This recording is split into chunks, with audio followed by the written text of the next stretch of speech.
Hey everybody, this is Waldorf, And this is Statler.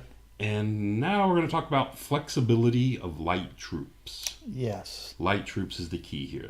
What we're about to show you can only be done with light troops. Yes. I like to call this abusing the conga line. Conga abuse. Yes. Conga This is the abuse. first video in conga abuse. Yes, there's going to be a whole series in conga abuse. So let's see what we've got. So in this example, we've got a unit in single file, the small unit with 7 models. It wants to get out of the charge arc. Which are light troops. Which are light troops. They want to get out of the charge arc of this unit in the bottom, the 10 models that want to crush them, but it failed its march check. So to march out of the way just by simple marching is more than 5 inches and is not going to work. Since they failed the march tech, then Right. we'll say their movement is 4 inches. 5. Okay, 5. I based all of mine on 5. All right, unit's Sorry. 5 inches. That's fine. So as I said, you can't march out of the ring. So what do? You just turn and make it so he can overrun where you want him to, right?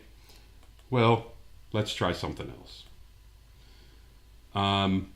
You still want to get out of the arc. Back to the beginning. This is the same we started with. So first thing we're going to do is we're going to reform around the center, or should it be centric? Yes. And we're going to change our facing to face off to the right. Step 2, we're going to perform a wheel of 90 degrees. And actually, model 7 is the front of the conga line. Yes, there we go. Anyway, we're going to wheel unit 90 degrees. Yeah, model 7, because I had the front facing on the Right. last one. It's going to wheel 90 degrees, which works out to about 1.25 inches, an inch and a quarter for the wheel. Right. So now the unit is wheeled 90 degrees and is facing down to the bottom of the screen. But wait, there's more. So that's just our beginning. So we're just getting started here. So now let's wheel again 90 degrees, and now we're facing back to the left. And we're lucky we're already halfway out of it. We're already halfway out of his charge arc, and we've only moved 2.5 inches. Yes. Moving on, since we're light troops and we can do this freely, we'll change our facing back to the 7 model being our first one, heading off to the right, and wheel one more time. So even though we couldn't get out with a 5-inch move, now we have managed to escape with a 3.5-inch move. Right. Because of wheeling and messing up. Anyway, let's see. But, we do have a couple other options. Let's take a look real quick. Not a couple, but back up to this step. So we're going to change the facing there. What happens if we wheel again? This time end up facing to the top of the screen. The top 90 degrees. And we've used 3.7 inches of our movement. We'll change our facing, and we'll use our remaining distance to move forward back towards the unit.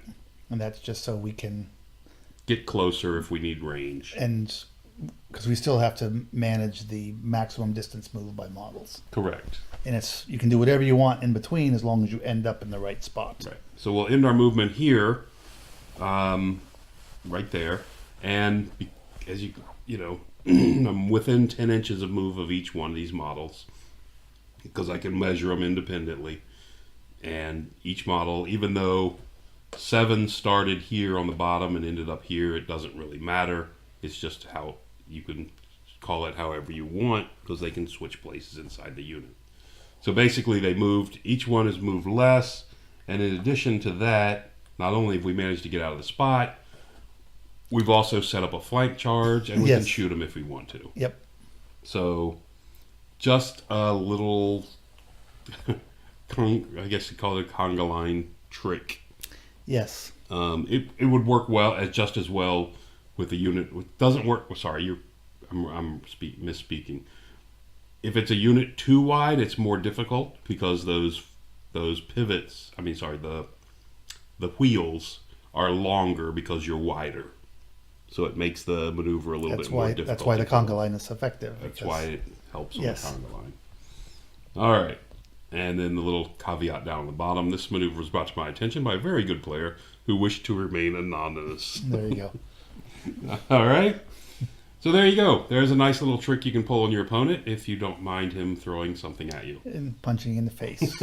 I was going with the slider response. Yes, but these are things you can do because they still allow conga lines. It is in the rule, and conga lines allow for it. Yes.